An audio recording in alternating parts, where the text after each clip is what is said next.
ونعوذ بالله من شرور أنفسنا وسيئات أعمالنا من يهده الله فلا مضل له ومن يضلل فلا هادي له وأشهد أن لا إله إلا الله وحده لا شريك له وأشهد أن محمدا عبده ورسوله أرسله بالهدى ودين الحق ليظهره على الدين كله ولو كره المشركون اللهم صل على محمد وعلى آل محمد كما صليت على إبراهيم وعلى آل إبراهيم إنك حميد مجيد اللهم بارك على محمد وعلى آل محمد كما باركت على إبراهيم وعلى آل إبراهيم إنك حميد مجيد أما بعد فإن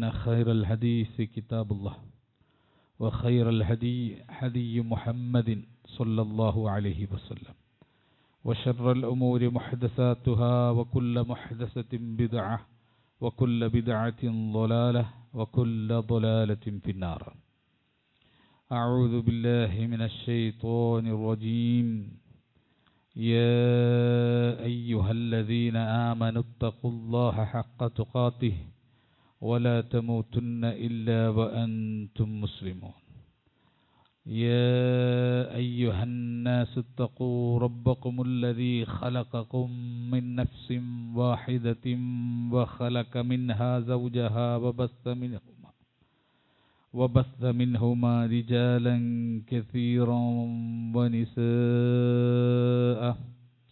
واتقوا الله الذي تساءلون به والأرحام إن الله كان عليكم رقيبا يا أيها الذين آمنوا اتقوا الله وقولوا قولا سديدا يصلح لكم أعمالكم ويغفر لكم ذنوبكم ومن يطع الله ورسوله فقد فاز فوزا عظيما بسم الله الرحمن الرحيم إذ قال لأبيه وقومه ما هذه التماثيل التي أنتم لها عاقفون قالوا وجدنا آباءنا لها عابدين رب اشرح لي صدري ويسر لي أمري واحلل عقدة من لساني يفقهوا قولي സ്നേഹം നിറഞ്ഞ സത്യവിശ്വാസികളെ വിശ്വാസിനികളെ അല്ലാഹു സുബ്ഹാനഹു വ തആലയെ സൂക്ഷിച്ചുകൊണ്ടും അവൻ്റെ വിധിവിലക്കുകളും നിയമനിർദ്ദേശങ്ങളും കഴിവിൻ്റെ പരമാവധി പാലിച്ചും സൂക്ഷിച്ചും ശ്രദ്ധിച്ചും ജീവിക്കുവാൻ പരിശ്രമിക്കണമെന്ന് അർഹതക്കനുസൃതമായി ഓർമ്മപ്പെടുത്തുകയാണ്, വസിയ്യത്ത് ചെയ്യുകയാണ്. ഇത്തഖുല്ലാഹ ഇബാദല്ലാഹ്. കഴിഞ്ഞ ഖുതുബയിൽ നമ്മൾ സൂചിപ്പിച്ചത് ഒരു മനുഷ്യൻ ഉറപ്പായും വഴിപിഴച്ചു പോകുന്ന പാപങ്ങളെ പറ്റിയിട്ടാണ്. അതിൽ ഒന്നാമത്തെ കാര്യം നമ്മൾ പറഞ്ഞത്, ഒരു വിഷയത്തിൽ, ഒരു കാര്യത്തിൽ അള്ളാഹുവും റസൂലും ഒരു കാര്യം തീരുമാനിച്ചു കഴിഞ്ഞാൽ, വിധിച്ചു കഴിഞ്ഞാൽ, അതിനെതിരെ നമുക്ക് സ്വതന്ത്രമായ ഒരു അഭിപ്രായം, ഒരു ഖിയറത്ത് ഉണ്ടായിക്കഴിഞ്ഞാൽ നമ്മൾ നിശ്ചയമായും വഴിപിഴച്ചു പോകും എന്നാണ് സൂചിപ്പിച്ചത്. അങ്ങനെ നമുക്ക് അള്ളാഹുവും റസൂലും വിധിച്ച കാര്യങ്ങളിൽ സ്വതന്ത്രാഭിപ്രായം ഉള്ളവരല്ല നമ്മൾ. അങ്ങനെ ഉണ്ടായാൽ വിശ്വാസികളായി നമുക്ക് ജീവിക്കാനും സാധ്യമല്ല. ഇനി രണ്ടാമത്തെ കാര്യമാണ് ഇന്ന് സൂചിപ്പിക്കുന്നത്.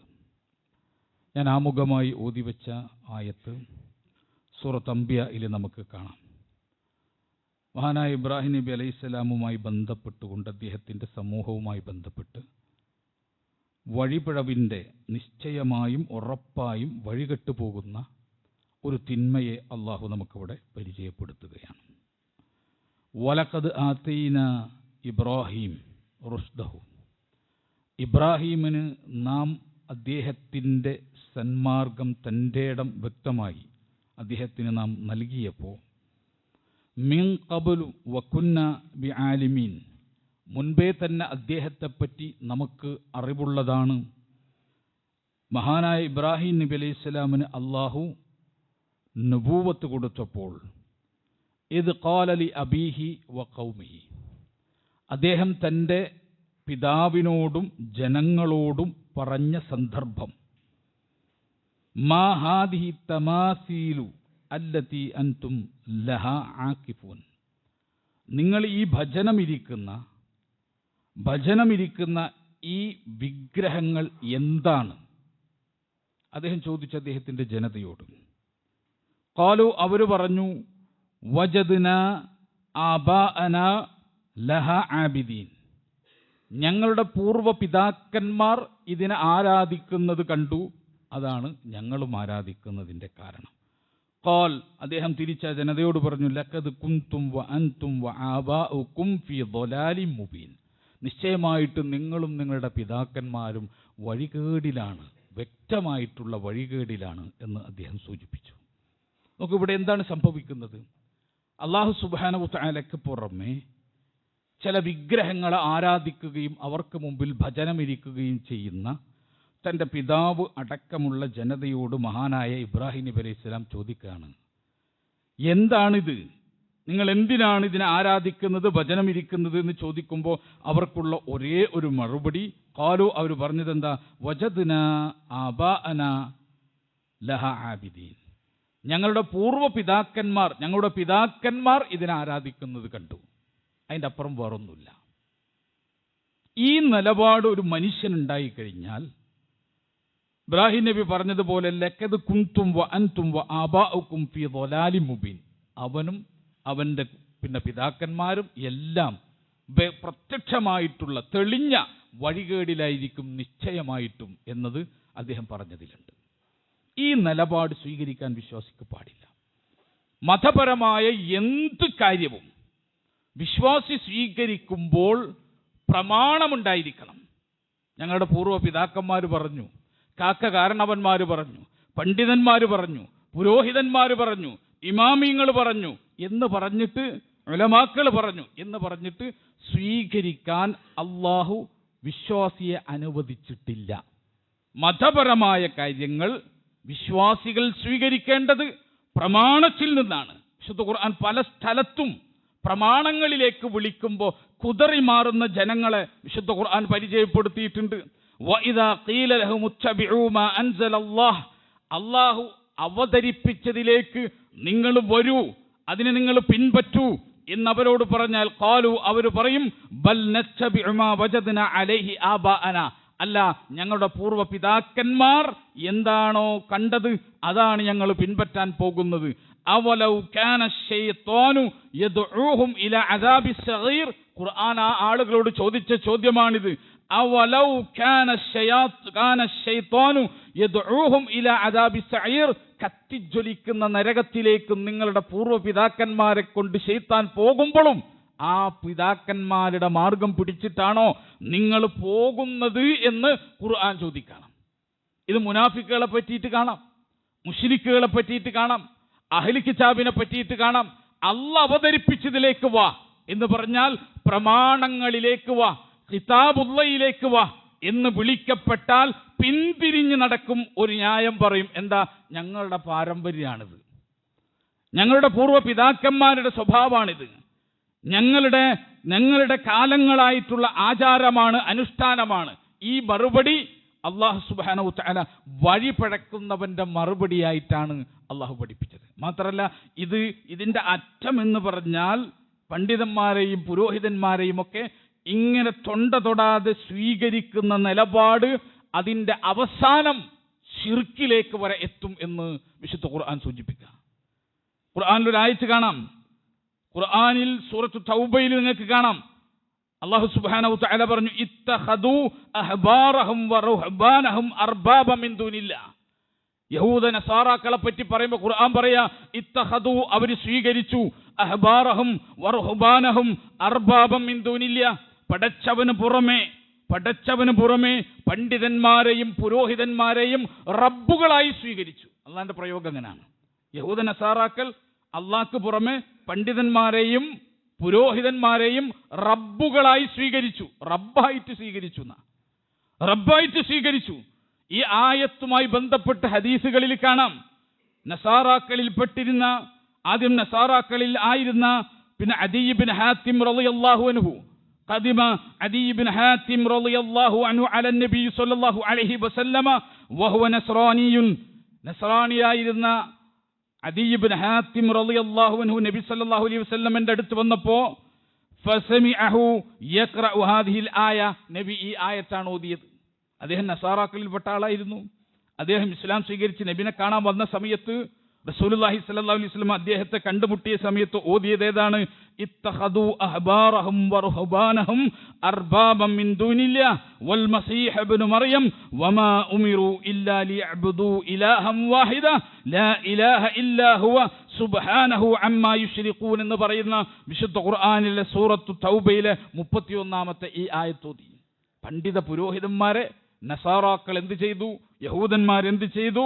അവർ റബ്ബുകളാക്കി, പടച്ചവന് പുറമെ റബ്ബാക്കി എന്ന് ആ കുറ്റപ്പെടുത്തുന്ന ആയത്തോതി.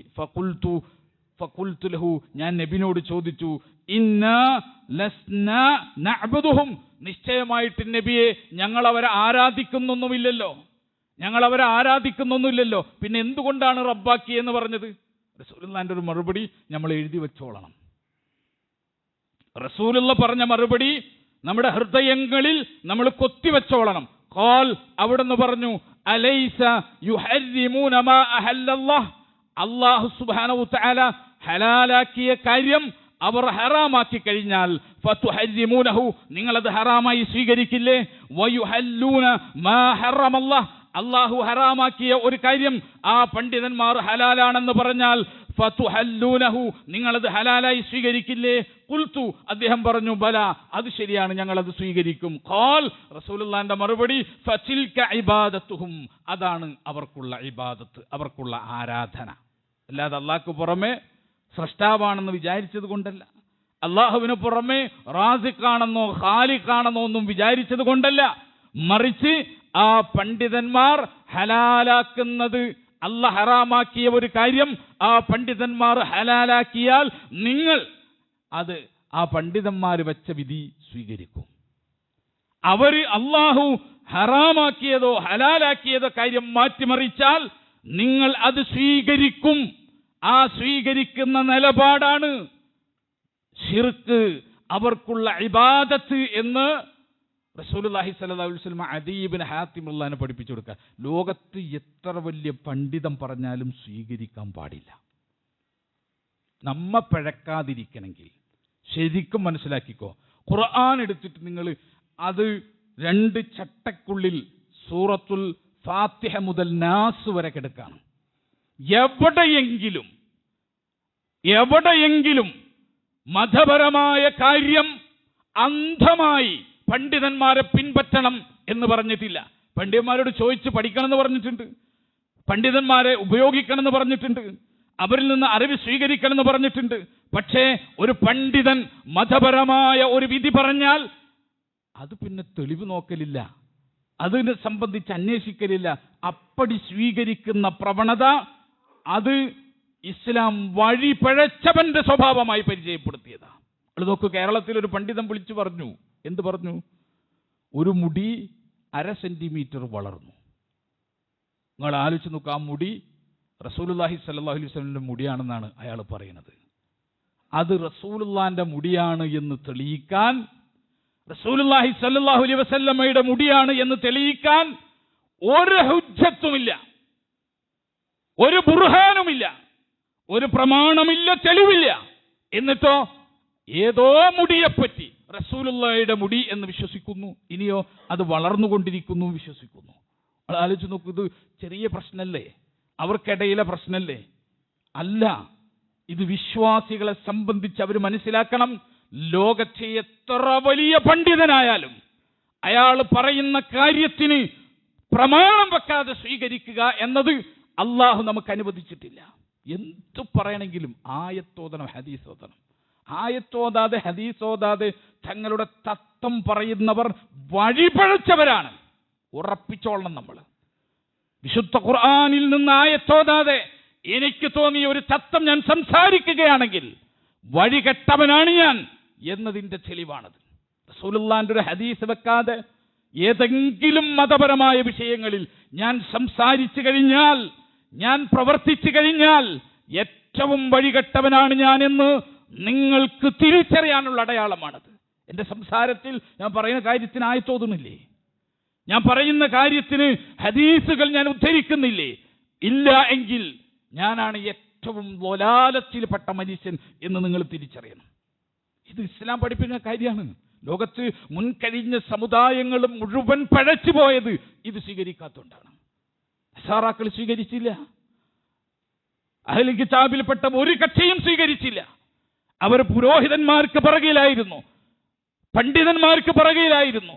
അവർ നമ്മുടെ ഭാഷയിൽ പറഞ്ഞാൽ ഇമാമിങ്ങൾക്ക് പിന്നിലായിരുന്നു. നമ്മുടെ ഭാഷയിൽ പറഞ്ഞതാ, ഇമാമിങ്ങൾക്ക് പിറകിലായിരുന്നു. ഇമാമിങ്ങൾ പറയുന്നു, സ്വീകരിക്കുന്നു. നിങ്ങൾ നോക്കൂ, എന്ത് നമ്മുടെ നാട്ടിലെ ഒരു വലിയ തത്വം തന്നെ എന്താ? 4 ഒരു മദ്ഹബിനെ തഖ്ലീദ് ചെയ്യണമെന്നാണ്. 4 ഒരു മദ്ഹബിനെ തഖ്ലീദ് ചെയ്യണം. എന്താ തഖ്ലീദ്? തഖ്ലീദ് എന്ന് പറഞ്ഞാൽ അന്ധമായി സ്വീകരിക്കണം. ഒരു മദ്ഹബിൽ പറഞ്ഞ കാര്യം അത് സ്വീകരിച്ചേ പറ്റൂ. അതിന് തെളിവ് നോക്കി ഖുർആനിലേക്ക് പോകാൻ പാടില്ല, ഹദീസിലേക്ക് പോകാൻ പാടില്ല. അന്ധമായി സ്വീകരിക്കണം എന്ന് പറഞ്ഞാൽ 4 ഒരു ഇമാമിനെ പിൻപറ്റി ജീവിക്കണം. ഇമാം ഷാഫിഈയോ അബൂ ഹനീഫ ഇമാമോ ഇമാം മാലിക് റഹ്മഹുല്ലാഹോ അതുപോലെ ഇമാം അഹ്മദ് ബിൻ ഹംബലോ ഇതിലെ ഏതെങ്കിലും ഒരു ഇമാമിനെ പിൻപറ്റിയിട്ട് വേണം കർമ്മശാസ്ത്രം സ്വീകരിക്കാൻ. അതേ ഇമാമിനെ പിൻപറ്റി വിശ്വാസം സ്വീകരിക്കാൻ പറ്റുമോ? അത് പറ്റൂല. വിശ്വാസം സ്വീകരിക്കണമെങ്കിൽ മാതുരീദി തരീഖത്തിലേക്ക് പോകണം. വിശ്വാസം സ്വീകരിക്കുമ്പോൾ വേറെ വഴിയിലേക്ക് പോകണം. കർമ്മം സ്വീകരിക്കാൻ 4 ഒരു ഇമാം. നിങ്ങൾ ആലോചിച്ച് നോക്കൂ, ഇസ്ലാമിന്റെ പേരിൽ പ്രചരിക്കുന്ന ഇന്നും സൊസൈറ്റിയിൽ വലിയൊരു വിഭാഗം ഈ ചിന്തയിലാണ്. തഖ്ലീദ് ചെയ്യണം, ഇമാമിങ്ങളെ അന്ധമായി സ്വീകരിക്കണം. ഇമാമിങ്ങൾ പറയുന്ന കാര്യത്തിന് ആയത്തുണ്ടോ എന്ന് ചോദിക്കൽ അദബുകേടാണ്. നമ്മൾ വിചാരിക്കാണ് പണ്ഡിതന്മാർ പറയുന്ന കാര്യങ്ങൾക്ക് പ്രമാണമുണ്ടോ, തെളിവുണ്ടോ എന്നവരോട് ചോദിക്കൽ തെറ്റാണ്, അദബുകേടാണ് എന്ന് വിചാരിക്കുന്ന അവസ്ഥയിലേക്ക് ആളുകൾ മാറിക്കൊണ്ടിരിക്കുകയാണ്. ഇതാണ് അഹ്ലുൽ കിതാബിന് സംഭവിച്ചത്. അഹ്ലുൽ കിതാബിന്റെ ഉള്ളിലുണ്ടായ പ്രശ്നം ഇതാണ്. ഈ പ്രശ്നം തഖ്ലീദ്. ആ തഖ്ലീദ് സ്വീകരിക്കാൻ പാടില്ല. എന്താ തഖ്ലീദ് എന്ന് പറഞ്ഞാൽ? പണ്ഡിതന്മാർ നമുക്ക് വിശദീകരിച്ചു തന്നു. അബൂ ഹാമിദുൽ ഗസാലി അദ്ദേഹത്തിന്റെ മുസ്തസ്ഫ എന്ന് പറയുന്ന ഗ്രന്ഥത്തിൽ തഖ്ലീദിനെ നമുക്ക് വിശദീകരിച്ചു തന്നു. എന്താ? അത്തഖ്ലീദു ഖുബൂലി ഖൗലിൻ ബിലാ ഹുജ്ജ. തഖ്ലീദ് എന്ന് പറഞ്ഞാൽ ഒരാളുടെ ഖൗല്, ഒരാളുടെ വാക്ക് അത് സ്വീകരിക്കാനാണ്. ബിലാ ഹുജ്ജ, ഹുജ്ജത്തില്ലാതെ സ്വീകരിക്കാം, തെളിവില്ലാതെ സ്വീകരിക്കാം. ആര് പറഞ്ഞാലും ശരി, തെളിവ് വെക്കാത്തവന്റെ വർത്തമാനം സ്വീകരിച്ചു കഴിഞ്ഞാൽ നമ്മൾ മുഖല്ലിദായി. തഖ്ലീദ് ചെയ്യുന്നതിനാണ് മുഖല്ലിദ് എന്ന് പറയാം. ഒരു മനുഷ്യനൊരു കാര്യം പറഞ്ഞിട്ട് അതിന് തെളിവ് ചോദിക്കാതെ അന്വേഷിക്കാതെ സ്വീകരിച്ചാൽ നമ്മൾ മുഖല്ലിദായി. താജുദ്ദീൻ സുബ്ഖി ജംഉൽ ജവാമിഇൽ തഖ്ലീദിനെ പറ്റി പറഞ്ഞു, അഖദുൽ ഖൗലി മിൻ ഗൈരി മഅരിഫത്തി ദലീലിഹി. ദലീൽ അറിയാതെ ഒരാൾ അഭിപ്രായം സ്വീകരിക്കാം. ദലീൽ അറിയാതെ, തെളിവറിയാതെ, തെളിവ് മനസ്സിലായിട്ടില്ല. പക്ഷെ പറഞ്ഞതാരാ? കേരളത്തിലെ ഏറ്റവും വലിയ ആലിം. തെളിവ് മനസ്സിലായിട്ടില്ല. ആരാ പറഞ്ഞത്? ഇന്ത്യയിലെ ഗ്രാൻഡ് മുഫ്തി. അതുകൊണ്ട് എന്ത് ചെയ്യാണ്? ഞാനത് സ്വീകരിക്കാണ്. ഈ നിലപാട് ദീനല്ല, മതമല്ല, മറിച്ച് ഈ നിലപാട് ഇത് വഴികേടാണ്, ഇത് വഴികേടിലേക്ക് പോകുന്നതാണ് എന്ന് അല്ലാഹു സുബ്ഹാനഹു തആലയിൽ വിശ്വസിച്ച മുഴുവൻ ഇമാമിങ്ങളും പറഞ്ഞു. അവിടെ നോക്കണം, ഇന്നിപ്പോൾ നമ്മൾ തഖ്ലീദ് ചെയ്യണമെന്ന് പറഞ്ഞ ഇമാമിങ്ങൾ, ആ ഇമാമിങ്ങളെ അഭിപ്രായം എന്താ തഖ്ലീദിനെ പറ്റിയിട്ട്? ഇമാം അബൂ ഹനീഫ ഇമാം അബൂ ഹനീഫ പറയാണ്, ഇദാ ഖുൽതു ഖൗലൻ യുഖാലിഫു കിതാബല്ലാഹി തആല വഖബറ റസൂലുള്ളാഹി സ്വല്ലല്ലാഹു അലൈഹി വസല്ലമ.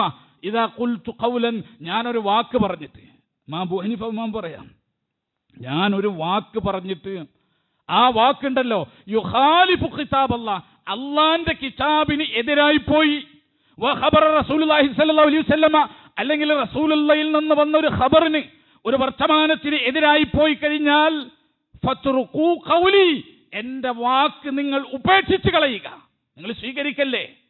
അതുകൊണ്ടാണ് പറഞ്ഞത് ഇമാമിങ്ങൾക്ക് തെറ്റിയിട്ടുണ്ടെങ്കിലും ആ ഇമാമിങ്ങൾക്ക് കുറ്റം ലഭിക്കാൻ പോണില്ല. കാരണം എന്താ? അവർക്ക് അവൈലബിൾ ആയിട്ടുള്ള എവിഡൻസ് വെച്ചിട്ട് അവർ ഖിയാസാക്കിയിട്ടും ഇജ്തിഹാദ് ചെയ്തിട്ടും ഒക്കെ പറഞ്ഞ കാര്യങ്ങളാ. അത് തെറ്റിയാൽ തന്നെ അവർക്കൊരു പ്രതിഫലം ലഭിക്കുന്ന കാര്യമാണ്. അവരുടെ ഗവേഷണത്തിന് അള്ളാഹു പ്രതിഫലം കൊടുക്കും. ആ ഇമാമിങ്ങൾ പറഞ്ഞു വെച്ചിട്ടുണ്ട്, ഞാനൊരു കാര്യം പറഞ്ഞു എന്നതിൻ്റെ പേരിൽ നിങ്ങൾ അന്ധമായി സ്വീകരിക്കരുത്.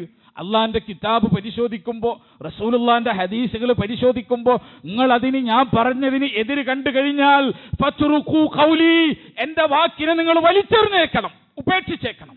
ഇതാണ് ഇമാം അബൂ ഹനീഫ ഇമാം പറഞ്ഞത്. നമ്മൾ പറയാ അബൂ ഹനീഫ ഇമാമിനെ തഖ്ലീദ് ചെയ്യാതെ സന്മാർഗം കിട്ടൂല. ഇമാം അബൂ ഹനീഫ പറയാ, നിങ്ങൾ എൻ്റെ വാക്കിനെ തഖ്ലീദ് ചെയ്യല്ലേ, കിതാബും സുന്നത്തും നോക്കിയിട്ട് എൻ്റെ വാക്കിനെ നിങ്ങൾ അളക്കണം, എന്നിട്ട് അളന്നിട്ടേ സ്വീകരിക്കാൻ പറ്റൂ. ഇമാം ഷാഫിഈ പറഞ്ഞതോ? ഇമാം ഷാഫിഈ പറഞ്ഞത് എന്താ? ഇദാ വജത്തും ഫീ കിതാബി ഖിലാഫ സുന്നത്തി റസൂലുള്ളാഹി സ്വല്ലല്ലാഹു അലൈഹി വസല്ലം, നിങ്ങൾ എൻ്റെ കിതാബിൽ ഇമാം ഷാഫിഈന്റെ കിതാബിൽ ഇദാ വജത്തും നിങ്ങൾ കണ്ടാൽ, ഫീ കിതാബി എൻ്റെ കിതാബിൽ കണ്ടാൽ, ഖിലാഫ സുന്നത്തി റസൂലുള്ളാഹി സ്വല്ലല്ലാഹു അലൈഹി വസല്ലം, റസൂലുള്ളാഹിന്റെ സുന്നത്തിനെതിരായിട്ടുള്ള ഒരു അഭിപ്രായം നിങ്ങൾ കണ്ടു കഴിഞ്ഞാൽ, ഫഖൂലു ബി സുന്നത്തി റസൂലുള്ളാഹി സ്വല്ലല്ലാഹു അലൈഹി വസല്ലം, നിങ്ങൾ അല്ലാഹുവിന്റെ റസൂലിന്റെ സുന്നത്തിനെ പറ്റി പറയണം. വദഉ മാ ഖുൽതു, ഞാൻ പറഞ്ഞത് നിങ്ങൾ ഉപേക്ഷിച്ച് എറിഞ്ഞു കളഞ്ഞേക്കണം. ആരാ? ഇമാം ഷാഫിഈ പറയാ. എൻ്റെ കിതാബിൽ, ഇമാം ഷാഫിഈന്റെ കിതാബിൽ റസൂലുള്ളാഹിന്റെ ഹദീസിന് വിരുദ്ധമായി, സ്വഹീഹായ ഹദീസിന് തെറ്റായ രൂപത്തിൽ ഖിലാഫ് വന്നാൽ, ഇമാം ഷാഫി പ്രയോഗിച്ച പറഞ്ഞത് ഖിലാഫ് എന്ന എതിരായി വന്നാൽ നിങ്ങൾ എന്ത് ചെയ്യണം?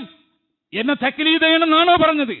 അല്ല, എൻ്റെ വാക്ക്, എൻ്റെ അഭിപ്രായം, എൻ്റെ മദ്ഹബ് അത് നിങ്ങൾ മാറ്റിവെച്ചേക്കണം, എന്നിട്ട് നിങ്ങൾ സുന്നത്തിനെ പറ്റി സംസാരിക്കണം. ഇതാണ് ഇമാം ഷാഫിഈ പറഞ്ഞത്. ഇമാം ഷാഫിഈന്റെ ആളുകൾ പറയുന്നതോ, സുന്നത്തിനെതിരെ ഇമാം ഷാഫിഈന്റെ മദ്ഹബ് കണ്ടാൽ സുന്നത്ത് മാറ്റണം, ഷാഫിഈ ഇമാമിന്റെ ഖൗൽ സ്വീകരിക്കണം, തഖ്ലീദ് ചെയ്യണമെന്നാണ് പഠിപ്പിച്ചു കൊടുത്തുകൊണ്ടിരിക്കുന്നത്.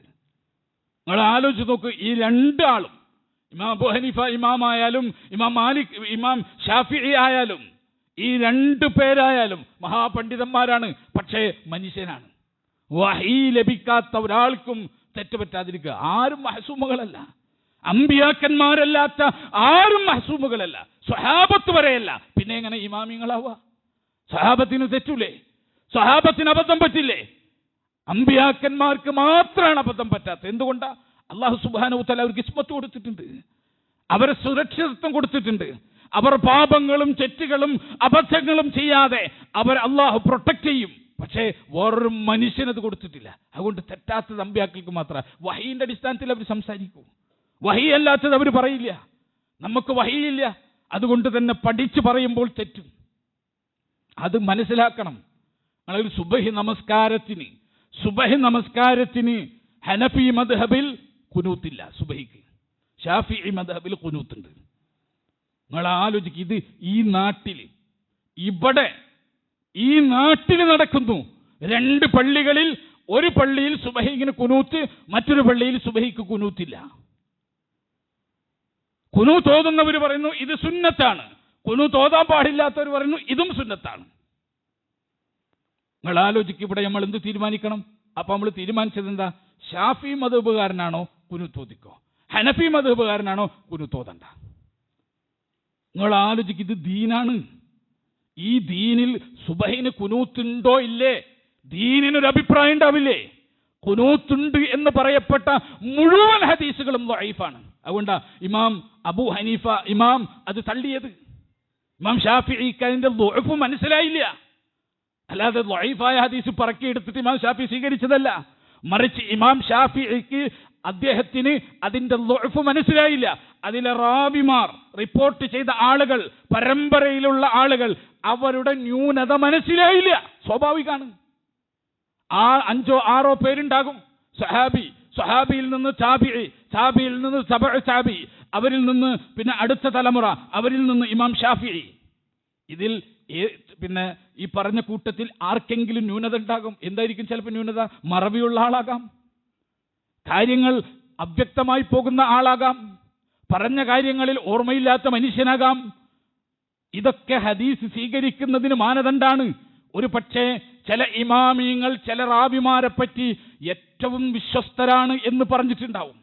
എന്നാൽ അതിനേക്കാൾ ഡീപ്പായി ആ റാവിയെ പറ്റി, ആ നിവേദകനെ പറ്റി, ആ റിപ്പോർട്ടറെ പറ്റി സൂക്ഷ്മമായി അന്വേഷിച്ച് പഠിച്ച വേറെ ചില മുഹദ്ദിസുകൾ കണ്ടെത്തും, ഇല്ല അയാൾക്ക് ചില ന്യൂനതകളുണ്ട് എന്ന് കണ്ടെത്തും. അപ്പോൾ അവർ പറയും എന്താണ്, ഇദ്ദേഹത്തിന് ഹദീസ് സ്വീകരിക്കാൻ പറ്റൂല. പക്ഷെ ഇദ്ദേഹത്തിന്റെ ന്യൂനത അറിയാത്ത പണ്ഡിതൻ വിചാരിക്കും എന്താണ്, അദ്ദേഹത്തിന് ഹദീസ് സ്വീകരിക്കാം. അങ്ങനെയാണ് അത് ഉലമാക്കൾക്ക് തെറ്റുപറ്റുന്നത്. അങ്ങനെയാണ്, അല്ലാതെ നമ്മളെപ്പോലെ ഒന്നും പഠിക്കാണ്ട് തെറ്റുന്നല്ല. അവർക്ക് വേണ്ട ചരിത്രം ലഭിക്കാതെ വരുമ്പോ റാവിമാരെ പറ്റിയിട്ട് അവർക്ക് മനസ്സിലാകാതെ വരും. നല്ലത് മാത്രം അവർ കേട്ടിട്ടുണ്ടാവുള്ളൂ. പക്ഷേ അയാൾക്കൊരു മോശപ്പെട്ട മുഖമുണ്ട് എന്നറിയണമെങ്കിൽ ഇമാം ഷാഫിഈ ജീവിച്ച ഇറാഖിലോ അതല്ലെങ്കിൽ മറ്റ് സ്ഥലങ്ങളുടെ അപ്പുറത്തേക്ക് പോകണമായിരുന്നു. അപ്പോഴാണ് ആ മനുഷ്യന് റാവിക്കുള്ള പോരായ്മ അറിയാൻ പറ്റുള്ളൂ. അതാണ് ഇമാം ബുഖാരിന്റെ ഒക്കെ പ്രത്യേകത. ഇമാം ഷാഫിഈ കൂഫയിലും ഇറാഖിലൊക്കെ ആയിട്ട് ഇങ്ങനെ ജീവിച്ച ആളാണ്. അദ്ദേഹത്തിന് ആ പ്രദേശത്ത് പിന്നെ റാവിമാരെ പറ്റിയിട്ടേ അറിയുള്ളൂ. അവിടെ നിന്ന് പുറത്തേക്ക് പോയ റാവിമാരുണ്ട്, അവരെ അന്വേഷിച്ചു പോയി, അവർ നടന്ന നാട്ടിലൂടെ നടന്ന് അവരുടെ ചരിത്രം ശേഖരിച്ച് അവരെ പറ്റി സമ്പൂർണമായിട്ടുള്ള ഹിസ്റ്ററി കൊണ്ടുവന്ന ആ പണ്ഡിതന്മാർക്കറിയാം അവരിൽ ന്യൂനതകൾ. എന്നാൽ ഒരു ചെറിയ സ്ഥലത്ത് നിന്ന ആളുകൾക്ക് അത് അറിയണമെന്നില്ല. ഇത് സമ്മതിച്ചു കൊടുക്കാൻ പറ്റൂല. എന്നിട്ട് ചെയ്യുന്ന വൈരുദ്ധ്യം എന്താ? വൈരുദ്ധ്യം ചെയ്തുകൊണ്ടിരിക്കുകയാണ്. ഒരു കൂട്ടർ എന്ത് ചെയ്യുന്നു, സുബൈക്ക് കുനൂത്ത് ഓതുന്നു, മറ്റൊരു കൂട്ടർ സുബൈക്ക് കുനൂത്ത് ഓതുന്നില്ല. ഒരു കൂട്ടർക്ക് പാപമാണ്. അബൂ ഹനീഫ ഇമാമിന്റെ മദ്ഹബ് അനുസരിച്ച് ഇത് ബിദ്അത്താണ്, ചെയ്യാൻ പാടില്ലാത്തതാണ്. മറ്റൊരു കൂട്ടർക്ക് സുന്നത്തുമാണ്. നിങ്ങൾ മനസ്സിലാക്കണം, ഈ സമുദായം ഏത് അവസ്ഥയിലേക്ക് എത്തി. ഇത് ഖാല ലി അബീഹി വഖൗമിഹി മാ ഹാദിഹി തമാസീലു അല്ലതി കുൻതും ലഹാ ആഖിഫൂൻ. നിങ്ങൾ ഈ ഭജനം ഇരിക്കുന്ന ഈ വിഗ്രഹങ്ങൾ എന്താണ്, ഇതിന്റെ അവസ്ഥ എന്താണ് എന്ന് ചോദിച്ചപ്പോ ഖാലു വജദ്ന ആബാഅന ലഹാ ആബിദീൻ. ഞങ്ങളെ പിതാക്കന്മാർ ഇതിനൊക്കെ ആരാധിക്കുന്നത് കണ്ടു, അതിന്റെ അപ്പുറം വിവരമൊന്നും നമുക്കില്ല എന്ന് പറഞ്ഞ ഇബ്രാഹിം നബി അലൈഹി ഇസ്ലാമിന്റെ ജനതയുടെ അവസ്ഥയിലേക്ക് നിങ്ങൾ എന്താ സുബൈക്ക് കുനൂത്ത് ഓതുന്നത്, നിങ്ങളെ മദ്ഹബിൽ പറഞ്ഞു. അപ്പൊ നിങ്ങളെ വേറെ മദ്ഹബ് കുനൂത്ത് ഓതാത്തത് എന്താണ്, ആ മദ്ഹബിൽ ഓതണ്ടെന്ന് പറഞ്ഞു. അതെന്താ ഇങ്ങനെ രണ്ടും വന്നത്, നമുക്കതൊന്നും അറിയില്ല, അതൊക്കെ ഉലമാക്കൾ പറഞ്ഞിരേണ്ടതാണ്. നിങ്ങൾ മനസ്സിലാക്കണം, മനുഷ്യന് മനസ്സിലാവാത്ത, മനുഷ്യന്റെ ബുദ്ധിക്ക് മനസ്സിലാവാത്ത ഒരു വിധി അള്ളാഹ് മനുഷ്യർക്ക് നൽകൂല. വിശ്വാസം ഉണ്ടാവും, നമുക്ക് പിടിയിട്ടാത്ത വിശ്വാസം ഉണ്ടാവും. പക്ഷെ നമ്മൾ അനുഷ്ഠിക്കേണ്ട ഒരു കർമ്മം നമുക്ക് മനസ്സിലാവാത്ത ഉണ്ടാവൂല. നമ്മൾ ചെയ്യേണ്ട ഒരു കാര്യം നമുക്ക് മനസ്സിലാവാത്തത് ഉണ്ടാവില്ല. അതുകൊണ്ട് തന്നെ ഒരു പണ്ഡിതനെയും അന്ധമായി തഖ്ലീദ് ചെയ്യാൻ ഇസ്ലാം പറഞ്ഞില്ലെന്ന് മാത്രമല്ല, അന്ധമായി തഖ്ലീദ് ചെയ്ത എല്ലാ സമുദായങ്ങളോടും ഇസ്ലാം കലഹിച്ചു. എല്ലാ സമുദായങ്ങളോടും ഇസ്ലാം പറഞ്ഞു പറ്റില്ല, അള്ളാഹ് അവതരിപ്പിച്ചതിലേക്ക് വരണം, എന്നാലേ ഈ പ്രശ്നം തീരൂ. അള്ളാഹ് അവതരിപ്പിച്ചതിലേക്ക് വരണം. നിങ്ങളെ പിതാക്കന്മാരോ, നിങ്ങളെ പണ്ഡിതന്മാരോ, നിങ്ങളെ പുരോഹിതന്മാരോ, നിങ്ങളെ ഇമാമിങ്ങളോ അവർ ചെയ്യുന്നതിനനുസരിച്ച് മതം സ്വീകരിക്കാൻ പറ്റൂല. അള്ളാന്റെ കിതാബ് കൊണ്ടുവാ. ഇതാണ് ഇസ്ലാം മറ്റു മതങ്ങളോട് സംസാരിച്ചത്. അതുകൊണ്ട് തഖ്ലീദിനെ തകർത്തിട്ടാണ് ഇസ്ലാം വന്നത്. അന്ധമായ അനുകരണത്തെ തകർത്തിട്ടാണ് ഇസ്ലാം വന്നത്. അതുകൊണ്ട് അഹ്മദ് ബിൻ ഹംബൽ പറഞ്ഞത്, ഇമാം അഹ്മദ് ബിൻ ഹംബൽ 4ാമത്തെ മദ്ഹബിന്റെ ആള്, അദ്ദേഹം പറഞ്ഞത് എന്താ, ലാ തുഖല്ലിദ്നി, നിങ്ങൾ എന്നെ തഖ്ലീദ് ചെയ്യരുത് കേട്ടോ. ഇമാമ് പറയാ എന്നെ തഖ്ലീദ് ചെയ്യരുത്, നാട്ടുകാർ പറയാ ആ ഇമാമിനെ തഖ്ലീദ് ചെയ്യണമെന്ന്. നിങ്ങൾ നോക്ക് ഗതികേട്, നിങ്ങൾ നോക്ക്. ഇമാം അഹ്മദ് ബിൻ ഹംബൽ പറയാ ലാ തുഖല്ലിദ്നി, നിങ്ങൾ എന്നെ തഖ്ലീദ് ചെയ്യരുത്. വലാ തുഖല്ലിദ് മാലിക്കൻ, ഇമാം മാലിക്കിനെ നിങ്ങൾ തഖ്ലീദ് ചെയ്യരുത്. വല ഷാഫിഈ, അതുപോലെ തന്നെ ഇമാം ഷാഫിഈനെ നിങ്ങൾ തഖ്ലീദ് ചെയ്യരുത്. വലൽ ഔസാഇ, ഇമാം ഔസാഇനെ നിങ്ങൾ തഖ്ലീദ് ചെയ്യരുത്. വല സൗരി, അതുപോലെ തന്നെ ഇമാം സൗരിയെ നിങ്ങൾ തഖ്ലീദ് ചെയ്യരുത്. വഖുദ് മിൻ ഹൈസു അഖദു, അവർ എവിടെന്ന് സ്വീകരിച്ചു എന്ന് നിങ്ങൾ നോക്കുക, അവിടെ നിങ്ങൾ സ്വീകരിക്കുക. അവരെവിടുന്ന സ്വീകരിച്ചത്, അവർ കിതാബിന്നും സുന്നത്തിന്നും, അത് നോക്കിയാൽ മതി. നിങ്ങൾ ഇമാം ഷാഫിഈന്റെ പുറകെ പോയി ഇമാം ഷാഫിഈ പറഞ്ഞത് മുഴുവൻ സ്വീകരിക്കണ്ട. മറിച്ച് നിങ്ങൾ ചെയ്യേണ്ടത് എന്താ, ഇമാം ഷാഫിഈ എവിടെ നിന്നാണ് നോക്കിയത്, ഖുർആനും ഹദീസും, അവിടെ നിന്ന് നിങ്ങൾ നോക്കിയാൽ മതി. അല്ല നിങ്ങൾ തഖ്ലീദ് ചെയ്യരുത് എന്ന് ഇമാമിങ്ങൾ വസിയത്ത് ചെയ്ത് വെച്ചു. ആ ഇമാമിങ്ങളുടെ പേരിൽ നമ്മൾ എന്ത് പറഞ്ഞുണ്ടാക്കി, നമ്മൾ തഖ്ലീദിന് അതിന് ദീനിന്റെ അദബാക്കി. തഖ്ലീദ് ദീനിന്റെ അദബാക്കി. നസാറാക്കൾ ചെയ്തതുപോലെ അവർ അദബായിരുന്നു. നസാറാക്കൽ പണ്ഡിതന്മാർ ഹലാലാക്കിയാൽ ഹലാല്, പണ്ഡിതന്മാർ ഹറാമാക്കിയാൽ ഹറാമ്. ഇതെത്തിയതെന്താ? അദബാണ്, ഉലമാക്കളോടുള്ള അദബ്. ആ അദബ് അതിര് കവിഞ്ഞ എല്ലാം, അദബാകട്ടെ മദ്ഹാകട്ടെ, അതിര് വിട്ടാൽ അത് തിന്മയിലേക്ക് കൊണ്ടെത്തിക്കും എന്ന് നമ്മൾ മനസ്സിലാക്കുക. അതുകൊണ്ട് വിശ്വാസികളെ, ജീവിതത്തിലൊരിക്കലും നമ്മൾ തീരുമാനിക്കുക, ജീവിതത്തിലൊരിക്കലും ഒരു പണ്ഡിതന്റെ വാക്കും ആയത്തും ഹദീസും മുൻപിൽ വെച്ചിട്ടല്ലാതെ അയാളെ വാക്ക് സ്വീകരിക്കില്ല എന്ന് നമ്മൾ ഉറപ്പിച്ചോളണം. അല്ലെങ്കിൽ നമുക്ക് വഴികേടിയിൽ നിന്ന് രക്ഷപ്പെടാൻ പറ്റില്ല. ആ വഴികേടി നമ്മൾ മരിച്ചങ്ങോട്ട് പോകും. ഉറപ്പിച്ചോളണം. ആയത്തും ഹദീസും വെക്കാത്ത തത്വശാസ്ത്രം എനിക്ക് കേൾക്കണ്ട, ആയത്തും ഹദീസും വെക്കാത്ത പിന്നെ അഖീദ എനിക്ക് കേൾക്കണ്ട, ആയത്തും ഹദീസും ഇല്ലാത്ത മസ്അല എന്നോട് പറയണ്ട, ആയത്തും ഹദീസും ഇല്ലാത്ത ഫിഖ് എന്നോട് സംസാരിക്കണ്ട എന്ന് തീരുമാനിച്ചോളണം. ആയത്ത് വേണം, ഹദീസ് വേണം. ഹാതു ബുർഹാനക്കും, നിങ്ങൾ തെളിവ് കൊണ്ടുവാ എന്ന് നസാറാക്കളോട് ഖുർആൻ ചോദിച്ചില്ലേ? അല്ലാഹുവിന്റെ മകനാണ് മസീഹ്, അല്ലാഹു എന്ന് പറഞ്ഞാൽ സലാസ മൂന്നാണ് എന്ന് പറഞ്ഞപ്പോൾ ഖുർആൻ ചോദിക്കാണ്, ഹാതു ബുർഹാനക്കും, നിനക്ക് തോന്നിയത് സംസാരിച്ചാൽ പോരാ, തെളിവ് കൊണ്ടുവാ. അങ്ങനെ തെളിവ് കൊണ്ടുവരാൻ പറ്റണം. എന്തിനും തെളിവ് കൊണ്ടുവരണം, എന്തിനും തെളിവ് കൊണ്ടുവരണം. ആ തെളിവ് കൊണ്ടുവരുന്ന പ്രക്രിയയാണ് ഇസ്ലാം ദീൻ എന്ന് പറഞ്ഞത്, ദീൻ എന്ന് പഠിപ്പിച്ചത്. ആ ദീൻ സ്വീകരിക്കുന്നവരാവുക. റബ്ബ് സുബ്ഹാനഹു തആല നമുക്കതിനുള്ള തൗഫീഖ് നൽകി അനുഗ്രഹിക്കുമാറാകട്ടെ. ഖുർആനും സുന്നത്തുമില്ലാതെ ഒരാളുടെയും അഭിപ്രായം സ്വീകരിക്കാതെ അള്ളാഹുവിൻ്റെ ഇഷ്ടങ്ങൾ മാത്രം തേടുന്ന വിശ്വാസികളിൽ, ഈമാനുള്ളവരിൽ, ഹൃദയ വിശാലതയുള്ളവരിൽ, ഇൽമുള്ളവരിൽ അള്ളാഹു നാം ഏവരെയും ഉൾപ്പെടുത്തി അനുഗ്രഹിക്കുമാറാകട്ടെ.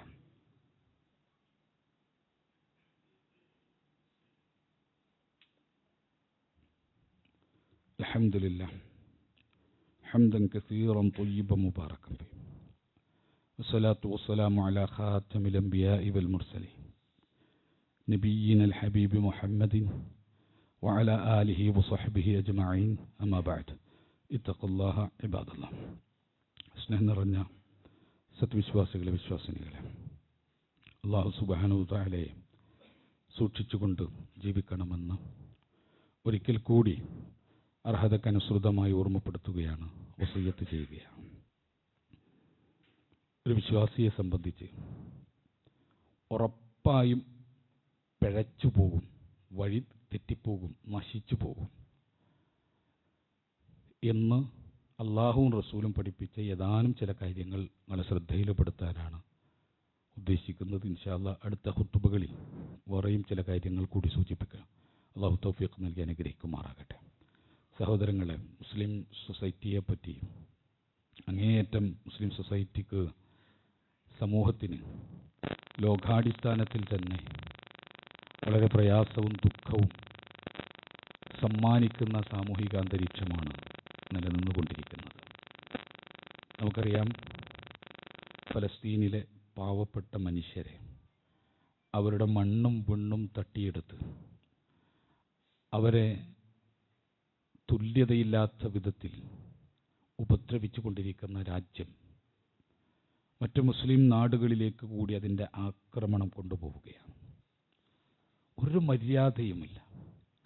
ലോകത്തിൻ്റെ മുമ്പിൽ സകല ഉടമ്പടികളും, സകല നിയമങ്ങളും, കരാറുകളും, വ്യവസ്ഥകളും സകലതും തെറ്റിച്ചിട്ട് യാതൊരു മനക്കുത്തുമില്ലാത്ത അവസ്ഥയിൽ ആ യഹൂദരാഷ്ട്രം നിലനിൽക്കുകയാണ്.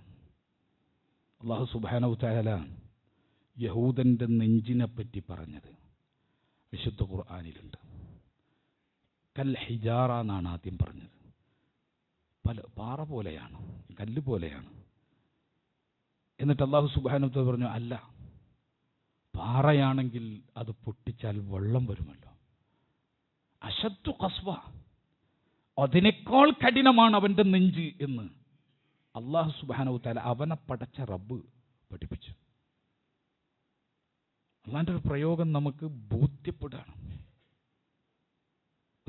നമ്മൾ പറയുമല്ലോ, പാറ പോലെ ഉറച്ച ഹൃദയം. എന്നിട്ട് അല്ല പറയാണ്, അല്ല, അശദ്ദു ഖസ്വ, അതിനേക്കാൾ കഠിനമാണ് അവൻ്റെ നെഞ്ച്. പാറയാണെങ്കിൽ പൊട്ടിച്ചാൽ വെള്ളം വരുമല്ലോ, അതിൻ്റെ ഉള്ളിൽ സോഫ്റ്റായ ഒരു ദ്രാവകമുണ്ടല്ലോ, അതുപോലും ഇല്ലാത്തത്ര കഠിന ഹൃദയനാണ് അവൻ എന്ന് ഖുർആൻ നമ്മളെ പഠിപ്പിക്കുക. ലോകത്ത് ഏത് രാജ്യത്തിനാണ് ഇന്ന് നിലനിൽക്കുന്ന നിരീശ്വരവാദത്തിന്റെ രാജ്യങ്ങളുണ്ടാവും. ഒരു അന്താരാഷ്ട്ര കരാർ തുടർച്ചയായി ലംഘിച്ചിട്ട് മറ്റു രാജ്യങ്ങളോട് കരാർ പാലിക്കണമെന്ന് പറയാൻ നാണമില്ലാത്ത മാനസികാവസ്ഥയിൽ നിലനിൽക്കാൻ ഈ രാജ്യത്തിനല്ലാതെ വേറെ ഏത് രാജ്യത്തിന് കഴിയും? അത്രക്കും നീചമായിട്ടുള്ള അവസ്ഥയാണ്. നമ്മൾ പറയും യഹൂദന്മാരെല്ലാവരും അങ്ങനല്ല, എല്ലാവരും മോശമാണെന്ന അഭിപ്രായമില്ല. ശരിയാകാം, ഏത് ജനതയിലും നല്ലവരുണ്ടാകാം. പക്ഷെ യഹൂദന്റെ മെജോറിറ്റി അതാണ്. യഹൂദന്റെ അധികാര കേന്ദ്രങ്ങൾ അതാണ്. യഹൂദനിൽ നിന്നുള്ള ഇമ്പാക്റ്റ് അതാണ്. അതല്ലാതെ അതിലേതെങ്കിലും സാധുക്കൾ പാവപ്പെട്ടവരുണ്ടെന്ന് പറഞ്ഞിട്ട് അതിനെങ്ങനെ ഒരു പാവപ്പെട്ടവരുടെ സമൂഹം, അതിനിടയിൽ ചില ദുഷ്ടന്മാർ ചെയ്യുന്നത് എന്ന് എല്ലാ സൊസൈറ്റിക്കും അത് ബാധകമാണ്. മുസ്ലിം സമുദായത്തിലില്ലേ? മുസ്ലിം സമുദായത്തെ എടുത്തു കഴിഞ്ഞാൽ, മൊത്തത്തിൽ എടുത്തു കഴിഞ്ഞാൽ നല്ലൊരു സമുദായമാണ്. കുറച്ച് ആളുകൾ ഉണ്ടാക്കുന്ന പ്രശ്നങ്ങൾ മാത്രമാണ്. അതുപോലെയാണോ യഹൂദന്മാർ? അതുപോലെയാണോ? ഒരിക്കലും നമ്മളങ്ങനെ തെറ്റിദ്ധരിച്ചു പോകരുത്. വളരെ അപൂർവമായി നല്ലവരെ തെരഞ്ഞെടുക്കാമെന്നല്ലാതെ ബാക്കിയെല്ലാം കഠിനഹൃദയന്മാരാണ്. പട്ടിണി കിടന്ന് തങ്ങളുടെ മുൻപിൽ പിഞ്ച് മക്കൾ അസ്ഥികൂടമായിട്ട് മരണപ്പെട്ടു പോവാണ്. അവരുടെ തൊലിക്കും എല്ലുകൾക്കും ഇടയിൽ ഇറച്ചിയില്ല, അരത്തൂക്കം ഇറച്ചിയില്ലാതെ ആ മക്കൾ മാതാപിതാക്കളുടെ മടികളിൽ കടന്ന് മരിച്ചു പോവാണ്. അത് കണ്ടിട്ടും ഈ രക്തദാഹം തീരാത്ത മനുഷ്യന്മാർ അവർ യുദ്ധം വ്യാപിപ്പിക്കാനുള്ള ശ്രമമാണ്. യുദ്ധം നിർത്താൻ പാടില്ല. സ്വാർത്ഥമായ അധികാര താല്പര്യങ്ങൾക്ക് വേണ്ടി യഹൂദ മനസ്സുകൾ അതിങ്ങനെ തുടർന്നുകൊണ്ടിരിക്കുകയാണ്. അല്ലാഹു സുബ്ഹാനഹു വ തആല ആ ദുഷ്ടജനവിഭാഗത്തിന്റെ ശർറ് അനുഭവിക്കുന്ന എല്ലാ മനുഷ്യർക്കും അവരിൽ നിന്ന് സമാധാനവും സംരക്ഷണവും നൽകുമാറാകട്ടെ. റബ്ബ് സുബ്ഹാനഹു വ തആല മുസ്ലിമീങ്ങളുടെ പാപനിമിത്താണ് ഈ ഫിത്ന അവർക്ക് തലയിൽ വെച്ചതെങ്കിൽ, റബ്ബേ, മുസ്ലിമീങ്ങളുടെ പാപങ്ങൾ മുഴുവൻ നീ പുറത്തു കൊടുക്കുകയും പാപത്തിൽ നിന്ന് പിന്തിരിഞ്ഞ് നിനക്ക് കീഴ്പ്പെട്ട് ജീവിക്കുന്ന പരിശുദ്ധന്മാരായി മാറാനുള്ള തൗഫീഖ് ഈ സമുദായത്തിന് നൽകി അനുഗ്രഹിക്കണം റബ്ബേ. അല്ലാഹുവേ, ഈ ദുഷ്ടജനത ഇവരുടെ ഉപദ്രവത്തിൽ നിന്ന് ലോകത്തെ നീ തടുക്കണമേ റബ്ബേ. അല്ലാഹുവേ, ഈ ജനത കാണിക്കുന്ന അക്രമത്തിന് നാഥ മുഴുവൻ ലോകവും കാണുന്ന രൂപത്തിൽ അവർക്ക് ശിക്ഷ നീ നൽകണമേ. അവർ പിന്തിരിയാൻ തയ്യാറല്ലെങ്കിൽ അവരുടെ നാശം അല്ലാഹുവേ മനുഷ്യലോകത്തെ നീ കാണിക്കണമേ. അക്രമം പ്രവർത്തിച്ചവർക്ക് തിരിച്ചടി എന്ത് എന്ന പാഠമായി നിന്റെ ശിക്ഷ അവർക്ക് മേൽ നീ ഇറക്കണേ റബ്ബേ. അല്ലാഹു സുബ്ഹാനഹു തആലയോട് നമ്മൾ നിരന്തരം പ്രാർത്ഥിച്ചു കൊണ്ടിരിക്കുക. ഫലസ്തീനിലെ മക്കൾക്ക് വേണ്ടി, ഈ ജൂതരാഷ്ട്രത്തിന്റെ അതിക്രമം ഏറ്റുവാങ്ങുന്ന സകല മനുഷ്യർക്ക് വേണ്ടിയിട്ടും നമ്മൾ പ്രാർത്ഥിക്കുക. അതോടൊപ്പം നമ്മൾ ചിന്തിക്കുക, അള്ളാഹുവിന്റെ സംരക്ഷണം ലഭിക്കാത്ത എന്ത് പാപമാണ് എന്നിലുള്ളത് എന്ന് ഓരോരുത്തരും ആലോചിക്കുക. വ്യക്തികളാണല്ലോ സമൂഹം, വ്യക്തികളുടെ പാപമാണ് സമൂഹത്തിന്റെ പാപം. അള്ളാഹു നമ്മളെ കൈപിടിക്കാത്തത്, അള്ളാഹു നമ്മളെ സംരക്ഷിക്കാത്തത് എന്ത് ജീവിതം കൊണ്ടാണ് എൻ്റെ എന്ന് ഞാൻ ആലോചിക്കുക. തിരുത്തേണ്ടത് തിരുത്തുക, തൗബ ചെയ്യേണ്ടടുത്ത് തൗബ ചെയ്യുക, മടങ്ങേണ്ടതിലേക്ക് മടങ്ങുക, ഒഴിവാക്കേണ്ടത് ഒഴിവാക്കുക. റബ്ബ് സുബ്ഹാനഹു തആല അതിനുള്ള തൗഫീഖ് നമുക്കെല്ലാം നൽകി അനുഗ്രഹിക്കുമാറാകട്ടെ. അല്ലാഹു സുബ്ഹാനഹു തആല സദ്വൃത്തന്മാരുടെ കൂട്ടത്തിൽ ജീവിക്കാനും മരിക്കാനും ഉയർത്തെഴുന്നേൽക്കാനുമുള്ള തൗഫീഖ് നമുക്കെല്ലാം നൽകി അനുഗ്രഹിക്കുമാറാകട്ടെ. ചെയ്തു പോയ എല്ലാ പാപങ്ങളും, ചെയ്യാനിരിക്കുന്ന എല്ലാ പാപങ്ങളും അല്ലാഹു നമുക്ക് പുറത്തു മാപ്പാക്കി തരുമാറാകട്ടെ. ഇനി ചെയ്യാനിരിക്കുന്ന പാപങ്ങളിൽ നിന്ന് പശ്ചാത്തപിച്ച് തൗബ ചെയ്ത് മടങ്ങുന്ന സൗഭാഗ്യന്മാരിൽ അല്ലാഹു നാം ഏവരെയും ഉൾപ്പെടുത്തി അനുഗ്രഹിക്കുമാറാകട്ടെ. പാപം ചെയ്തുകൊണ്ടിരിക്കുമ്പോൾ മരണപ്പെട്ടു പോകുന്ന ഹതഭാഗ്യവാന്മാരിൽ നിന്ന് അല്ലാഹു നാം ഏവരെയും കാത്തു സംരക്ഷിക്കുമാറാകട്ടെ. അല്ലാഹുമ്മ ഗ്ഫിർ ലിൽ മുഅ്മിനീന വൽ മുഅ്മിനാത്ത് വൽ മുസ്ലിമീന വൽ മുസ്ലിമാത്ത് അൽ അഹ്യാഇ മിൻഹും വൽ അംവാത്ത് إنك مجيب الدعوات يا قاضي الحاجات. ربنا لا تزغ قلوبنا بعد إذ هديتنا وهب لنا من لدنك رحمة إنك أنت الوهاب. ربنا آتنا في الدنيا حسنة وفي الآخرة حسنة وقنا عذاب النار. ربنا تقبل منا إنك أنت السميع العليم وتب علينا إنك أنت التواب الرحيم. آمين آمين آمين برحمتك يا أرحم الراحمين. وآخر دعوانا الحمد لله رب العالمين والصلاة والسلام على خاتم الأنبياء والمرسلين.